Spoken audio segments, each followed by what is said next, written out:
ክዶናል እንበቀለዋለን ነው። እኔ በዚህ ልክ መናገርም በጣም ያሳፍረኛል። ለመናገር ግን ይሄ ነው እውነታዊ ነው። ይሄን ችግር በሰላማዊ መንገድ ልፈታ የምንችልበት መንገድ የለም፣ በሙሉ ተዘግቷል። አካል ነው እኔን የማጋጨት ጉዳይ ነው። በሁለት በኩል ተለያይተው እንኳን ኤርሚያስና ዶክተር አምሳሉ ሁለቱም ታካሂደናል በእስክንድር ነው የሚሉት እና እኔም ዞሮ በዚህም በዛም ብለው ከአፋሕድ ጋር እዚሁ ካለው ድርጅቶች ጋር የማጋጨት እንቅስቃሴ ውስጥ ነው ያሉት እና እውነት ለመናገር በዚህ ደረጃ አሁን እንዳልኩት መነጋገሩ ራሱ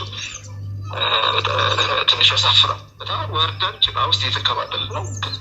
ግዴታ ነው ጭቃ ውስጥ መንከባለል ነው። አፋሕድን ለቀን መውጣት አለብን እና ይህን ደግሞ እኔ ልቀበል አልችልም። ለምን አፋሕድ እኔ መሪው ስለሆንኩኝ አይደለም። ሀገር ቤት ውስጥ እስካለሁ ድረስ አንድ ድርጅት ያስፈልገኛል። የምንቀሳቀስበት ቦታ የምንቀሳቀስበት ድርጅት ያስፈልገኛል። በተራ አባልነትም ሆነ በአመራርም ደረጃ ሆነ እና ወደኋላ መሄድ አልችልም። ህዝባዊ ግንባር መጥቷል። ከዛ ህዝባዊ ሰራዊት ሆኗል። ከዛ አሁን አፋሕድ መጥቷል። ይሄ ሁሉ በሂደት ውስጥ ያለፍንበት።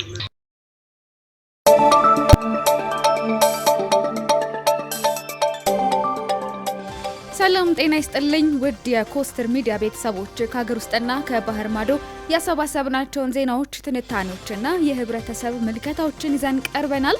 እስከ ዝግጅታችን ፍጻሜ ድረስ አብራችሁን ቆዩ።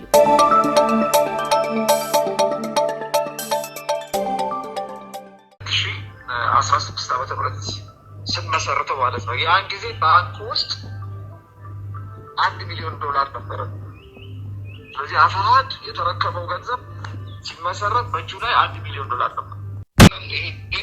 ከድርጅቱ የተሰረቀ አላግባብ የወጣ ገንዘብ ነው። ወደ ኪሳቸው ባያስገቡት እንኳን ከድርጅቱ ሕግና ደንብ ውጭ የወጣ ገንዘብ ነው። የሚመለከተው ሰው ማን ያፈሰሰው የሚለው ራሱ የህግ ጥያቄ፣ በህግ ተጠያቂነት ይኖርባቸዋል ማለት ነው። ሁለቱን ሰዎች አንተ ያልካቸው ሁለቱ ሰዎች እና ዶክተር አምሳሉ አለበት፣ ሀብታሙ አያሌው አለበት አናገራቸው አሉ። ፈቃደኞች አይደሉም፣ ይጠየቁበታል። የራሳቸው የግላቸው ወጪ ነው ማለት ነው። እሱ መተካት አለባቸው። ለዚህ ነው አሁን እኛ በምንታገልበት ጊዜ ትግላችን የፖለቲካ አይደለም። እስክንድር ወጥቶ ያስረዳ። የሚዲያ ሰው ነው፣ ለሚዲያ ቅርብ ነው። ወጥቶ ያስረዳ። ሻለቃም ወጥተው ያስረዱ። ስማቸው እየጠፋ ነው። በፈርስት ክላስ ነው የሚሄዱት። ለዛ ገንዘቡ የሚዋጣው እራሳቸው ትኬት የሚቆጡ ወይ ምን የሚሉ ሰዎች ናቸው የሚያወሩት። ስለዚህ ሻለቃም በህይወት ስላሉ ወጥተው ያስረዱ፣ ወጥተው ይናገሩ ብዬ ሐሳብ አቀረብኩኝ። ሐሳቡን ያቀረብኩት ለጋዜጠኛ እስክንድር፣ ለነጻነት ታጋዩ፣ ለሰብአዊ መብት ተሟጋቹ፣ በረሃ ለበረሃ ለሚንከራተተው ለጋዜጠኛ ለእስክንድር ነጋ፣ ለታላቁ እስክንድር ነጋ ነው ይሄን ጥያቄ ያቀረብኩት። እስክንድር ደግሞ ጋዜጠኛ የነበረ ነው፣ ፍትህ ፈላጊ ነው፣ ሲጠይቅ የኖረ ነው፣ ሲሞግት የኖረ ነው። መልስ አያጣም፣ መልሱን መመለስ ይችላል። በውስጥ ለምን አንናገርም? መንግስት ደስ እንዲለው እንዴት እንደዚህ ታደርጋለህ ምናምን፣ ይሄ ትክክል አይደለም። ስለዚህ በመሃል አንደኛ የአርበኛ እስክንድር ነጋን ምላሽ የሚመለከት ቪዲዮ እንድታዩት እናደርጋለን። ከዚያ ግን በዝርዝር መረጃዎች እንመጣበታለን። በቀዳሚነት አርበኛ እስክንድር ነጋ በትላንትናው ዕለት ምላሹን በተመለከተ አንስተን ነበረ። በዛሬው ዕለት እንደዚሁ ተገናኝተናል።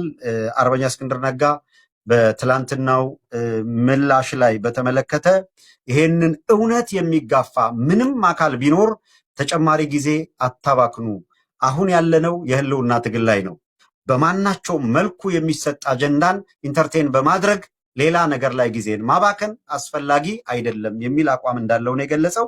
ይሄንን ካለ በኋላ ግን ለህዝቡ ጥቂትም ቢሆን ትንሽም ቢሆን መደናገሪያ አይነት የፈጠሩ አካላት ካሉ ይሄንን በተመለከተ አንድ ነገር ብቻ ነው ማለት የምችለው ብሏል አርበኛ እስክንድር ነጋ። ይሄ ምንድን ነው? በሸዋ የአርበኛ እስክንድር ነጋ ታፍኗል የሚባል ነገር እንደው በፍጹም ቅንጣት ታክል የእውነት አንዲት ምልክት የሌለው ስለመሆኑ የሚባለውም ቅጥፈት፣ ተራ ቅጥፈት ስለሆነ ይሄ በቀጥታ የራሱን አንደበት ነው የምናገረው።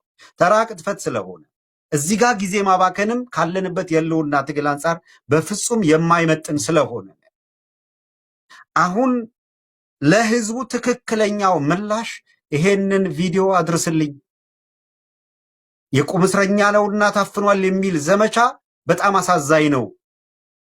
የሚኒሊክ ልጆች አርበኞች እንደዚህ ያለ ስብዕና የላቸውም። የሸዋ ምድር ለትግል የተፈጠረ ምድር ነው። ለእውነት የተፈጠረ ምድር ነው። ለአንድነት የተፈጠረ ምድር ነው። ይህንን ነው ያለው። ስለዚህ በጽኑ እውነት መሆኑን አረጋግጠህ አንተ ማብራራት ሳያስፈልግህ የቁም እስረኛ ወዘተረፈ የሚሉትን እስክንድር ነጋን በቪዲዮ በዚህ መንገድ ለህዝቡ አድርስልኝ። ይሄም የሸዋ ጠቅላይ ግዛት ዕዝ ከፍተኛ አመራሮች ባዘጋጁት መድረክ አርበኛ እስክንድር ነጋ የጠቅላይ ግዛቱ ከፍተኛ አመራሮች በሚመሩት መድረክ ላይ ያደረገውን ንግግር በቪዲዮ ልኳል። እሱን ትሰማላችሁ። ቀጥሉ። ሁለተኛ እንዴትስ አንድነቱን በመምጣት ረገድ እስክንድር ነጋን ከጨዋታ ለማውጣት ወይስ እስክንድር ነጋ የሚያውቀውና የእስክንድር ነጋ አደረጃጀት የተወከለበት ንግግር ያለበት አንድነት ጎንደር ላይ ያለው እውነታ ምንድን ነው? ቀደም ሲል የሰማችሁት የአርበኛ እስክንድር ነጋ መልእክት አርበኛ እስክንድር ነጋ በሸዋ ያለው ስራ ላይ ነው።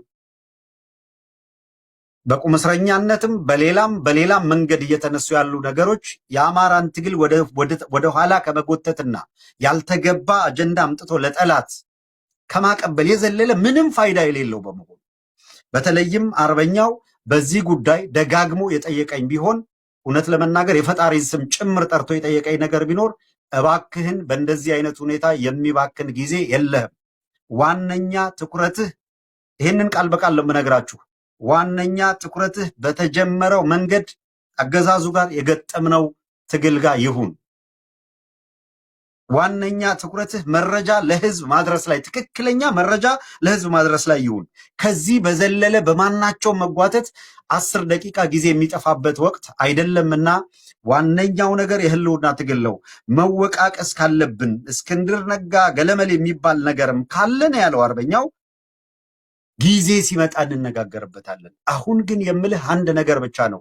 የምጠይቅህ አንድ ነገር ብቻ ነው። ትኩረትህ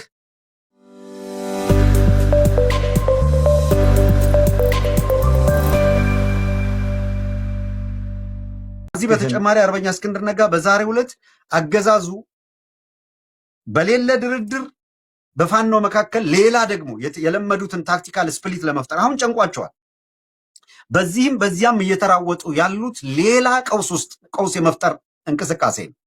በፋኖ በኩል የመጣ ያለው አንድነት አገዛዙን ስርቻ ውስጥ ከቶታል፣ ድንጋጤ ውስጥ ከቶታል፣ ጭንቅና ሽብር ውስጥ ከቶታል። ስለዚህም አርበኛ እስክንድር ነጋ በጽሁፍ በላከው መልእክት በዛሬው ዕለት እንዲህ የሚል ደግሞ ጨምሯል። በኮንቨርሴሽን ከተነጋገርነው ውጪ ትላንትና ኮት አድርገኸኝ ያቀረብከውን ሰምቻለሁ። እጅግም ከልቤ ደስ ብሎኛል። እውነትን ይዘህ ስለቆምክ አመሰግናለሁ። የተናገርከው ያለውን እውነት ነው። አንዴ እውነት ከተናገርክ በኋላ እውነትህን በውሸት የሚሞግት ነገር ቢመጣ በዛ ላይ ጊዜ አታባክን። ይሄ ምክረ ሐሳቡ። ሌሎች የሚመለከቱ ጉዳዮችን በፍጹም በዚህ እንደዚህ አይነት ተራ ነገር ውስጥ ሳልገኝ፣ ነገር ግን አንዳንዶቹ በህግ አግባብ መሄድ ማለቅ የሚገባቸው ህግ ራሱ ፕሮሰስ ስለሚያደርግ እኔ በሚዲያ ኢንተርቴን እያደረግኩኝ የትግል ጉዳዮች ላይ ሌላ ጊዜ የምፈጅበት ሁኔታ የለም። በጣም ነሰሰሪ በጣም አስፈላጊ ሲሆን መለስ ስላለ፣ በዋነኛነት ግን ትኩረታችን እዚያ ላይ ይሆናል። ይሄም ሆኖ እንዲህ ይላል የዛሬው መልእክቱ። ይሄንን መልእክቴን ለህዝብ ታደርስልኝ ዘንድ በትህትና ጠይቃለሁ። በድምፅ መግባት አልችልም።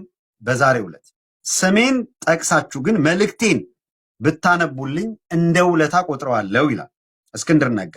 እንዲህ ይላል፣ በሌለ ድርድር ፋኖን መከፋፈል አይቻልም። አማራ ክልል መንግስት ተብዬው ከፋኖ ጋር ድርድር እያደረግኩ ነው የሚለውን አስመልክቶ የብልጽግና ዲጂታል ሚሊሻ አንዳንድ የአፋድ አመራሮችን ስም በሐሰት እያነሱ ይገኛል።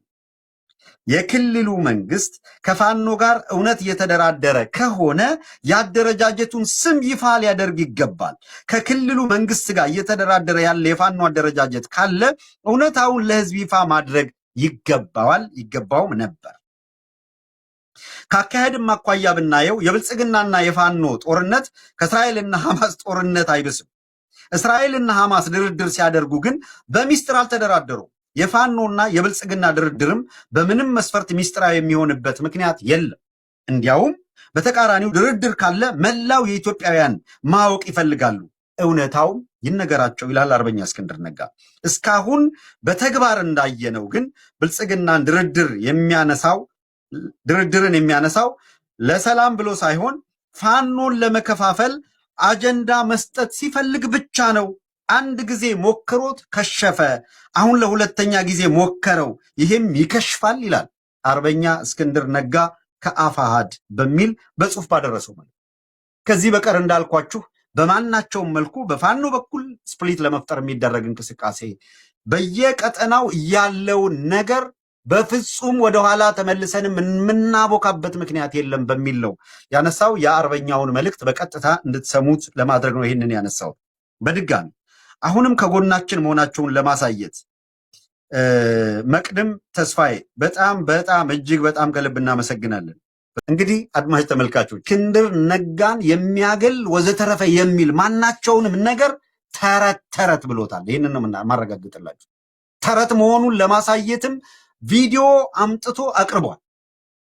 በቪዲዮ መጥቶ ያለበትን ሁኔታ ድምፁ ጠፍቶ የሆነ ቦታ ተደርጎ አይደለም። ጎንደር እንዴት ድርድር ተካሄደ፣ እንዴት ተወያዩ፣ እንዴት ተነጋገሩ፣ እንዴት በአንድነት ጉዳይ ላይ ምን አይነት እንቅስቃሴ ተደረገ፣ እርሱት ዲያስፖራ ጋር እዛው ላለው ለህዝቡ ገለጸው። እንደሰማችሁት ቀጥታ ለህዝቡ ነው የገለጸው።